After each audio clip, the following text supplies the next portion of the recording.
ये गुणी पूर्णिमा का जो दिन रहता है, चैत्री नवरात्रि जिस दिन प्रारंभ होते हैं, नया संवत्सर जिस दिन प्रारंभ होता है, उस दिन नीम के पत्ते की बंदरवाल लगती है, जो नवरात्रि के 9 दिन तक दरवाजे के बाहर लगी होती है, जिससे घर में कोई नई बीमारी प्रवेश नहीं करती, वो बीमारी बाहर निकल जाती है। इसको नीम के पत्ते की बंदरवाल। 4 तरह की बंदरवाल होती है। पहली, आम के पत्ते की बंदरवाल। जब हमारे यहाँ सत्यनारायण भगवान की कथा करते हैं, ब्याह होता है, शादी होती है, शुभ कार्य होता है, तो दरवाजे पर आम की बंदरवाल लगती है। ये शुभ कार्य की सूचक। दूसरे नंबर पर है पीपल के पत्ते की बंदरवाल। ये अमावस्या के 1 दिन पहले लगती है और अमावस्या के दूसरे दिन उतरती है, और इसको फिर ठंडा कर दिया जाता है। ये जिसके घर में पितृदोष होता है, 1 रुपए कमाओ 100 रुपए खर्च वाला काम हो, या मानसिक टेंशन कुछ चल रहा हो, तो पीपल के पत्ते की बंदरवाल लगेगी। तीसरे नंबर पर होती है नीम की बंदरवाल। ये गुणी पूर्णिमा का जो दिन रहता है, चैत्री नवरात्रि जिस दिन प्रारंभ होते हैं, नया संवत्सर जिस दिन प्रारंभ होता है, उस दिन नीम के पत्ते की बंदरवाल लगती है, जो नवरात्रि के 9 दिन तक दरवाजे के बाहर लगी होती है, जिससे घर में कोई नई बीमारी प्रवेश नहीं करती, वो बीमारी बाहर निकल जाती है। इसको नीम के पत्ते की बंदरवाल। चौथे नंबर की होती है आम के पल्लव, आम के पत्ते, पीपल के पत्ते और नीम के पत्ते, इन तीनों की बंदरवाल। ये बंदरवाल दशहरे के दिन लगती है। 10वीं तिथि को लगकर एकादशी, द्वादशी तक लगी रहती है, और त्रयोदशी के दिन इसको निकालकर विसर्जन कर दिया जाता है। ये जिस घर में लोग चिड़चिड़ प्रवृत्ति करते हो, क्रोध उत्पन्न होता हो, घर में सामंजस्य नहीं बन रहा हो, आपस में क्लेश बढ़ रहा हो, कोई किसी की नहीं सुनता हो, तब ये आम के पत्ते की, पीपल की और नीम के पत्ते की पल्लव बंदरवाल लगाई जाती है। ये दशहरे के दिन तक। नवरात्रि में भी देवी की आराधना का एक स्मरण का सुख है हमारा।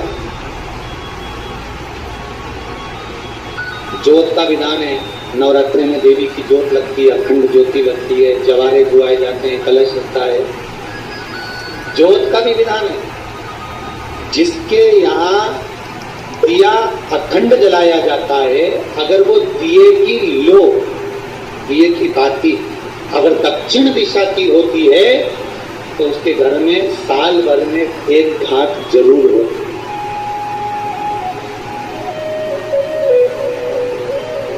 जो दिया अखंड जलता है, उसकी बाती का मुख दक्षिण का नहीं होना चाहिए। अगर आपने देवी भागवत का स्मरण कराओ, देवी भागवत को अगर सुना हो, तो देवी भागवत में स्पष्ट किया गया कि पूर्व की ओर मुख करा हुआ दिया, अर्थात पूर्व की ओर ज्योत जो जलाई जाती है, वो संपदा की वृद्धि करती है।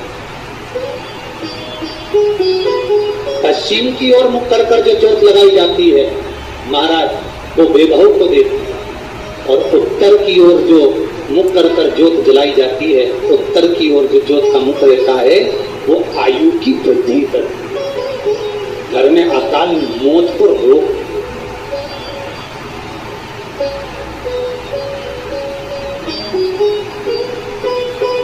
पत्र का जो भाव तत्व है उसको भी अच्छे से समझ लेना। दक्षिण की ओर ज्योत ना लगा, अगर आपको लगाना है पूरब की लगाए, पश्चिम की लगाए या उत्तर की लगाए। और जितने दिन महारानी जगदम्बा जगतधात्री दुर्गा भवानी अब की बात, माता पार्वती जी ने अपने हाथों से छुआ, छूते ही एक कुंड में सुंदर जवारे उत्पन्न हुए हैं। जब तक वो जवारे बड़े नहीं हो जाते, जब तक वो जवारे थोड़े प्रबल नहीं हो जाते, तब तक एक भी असुर प्रवेश नहीं कर सकता, हाहाकार नहीं मचा सकता और अंदर आ नहीं सकता। शिव महापुराण की कथा कहती है, जवारे जिसके यहाँ बोए जाते हैं, जवारे का आप लोग कहते हैं कहीं पर देवी जी बैठी हैं, किसी के यहाँ मिट्टी की मूर्ति आई 21 फीट की, 41 फीट की, 15 फीट की, 10 फीट की, 25 फीट की देवी जी की प्रतिमा स्थापना हुई। लोग कहते हैं हम देवी जी का दर्शन करने जा रहे हैं, दुर्गा जी का का दर्शन करने जा रहे हैं। शिव महापुराण की कथा कहती है वो दुर्गा जी का दर्शन नहीं, देवी का दर्शन नहीं, नवरात्रि में जहां जवारे बोए जाते हैं वहां मात्र आप पांव रखते हैं तो अपने घर में से क्लेश दूर हट जाता है, अहंकार दूर हट जाता है, अभिमतता दूर हट जाती है, तकलीफें दूर हट जाती है। जिसके घर में जवारे बोए जाते हैं वहां से